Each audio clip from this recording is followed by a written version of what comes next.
లోకంలో అబద్ధ బోధ ఉంది, లోకంలో అసత్యం ఉంది. అసత్యాన్ని ఎదుర్కోవాలంటే సత్యం తెలియాల, అబద్ధ బోధను ఎదిరించాలంటే నిజమైన బోధ తెలియాల. అందుకే సన్నద్ధత కొరకు దేవుడు వాక్యాన్ని ఇచ్చాడు మనకి. నువ్వు దైవజనుడు అయినా, విశ్వాసమైనా, సాధారణం ఎవడమైనా వాక్యాన్ని చదివితే ఇవన్నీ నీకు వచ్చేస్తాయి. తప్పు చేసేవారిని, తప్పుదారిని నడిచేవారిని సరిదిద్దడం లైక్ టార్చ్ లైట్ అంటాడు. టార్చ్ లైట్ చాలా పాయింటెడ్గా ఉంటుంది కదా. నీ వాక్యము నా పాదములకు టార్చ్ లైట్. నేను నెక్స్ట్ స్టెప్ ఎక్కడ వేయాలో తెలుస్తుంది నాకు, నేను వేసే స్టెప్ మంచిదో కాదో తెలుస్తుంది నాకు. Like torch light.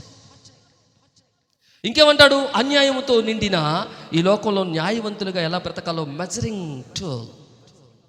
యువతల నీ జీవితాన్ని ఎడతాడు, యువతల వాక్యాన్ని పెడతాడు, లోకంలో ఇలా చూస్తాడు, ఏమవ్వాలా, సరిపోవాలా. దైవత్రాసులో తూలిపోయాడు బెల్షజర్.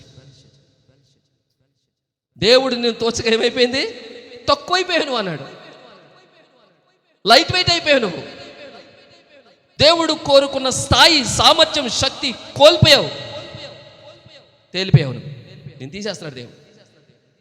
Be careful.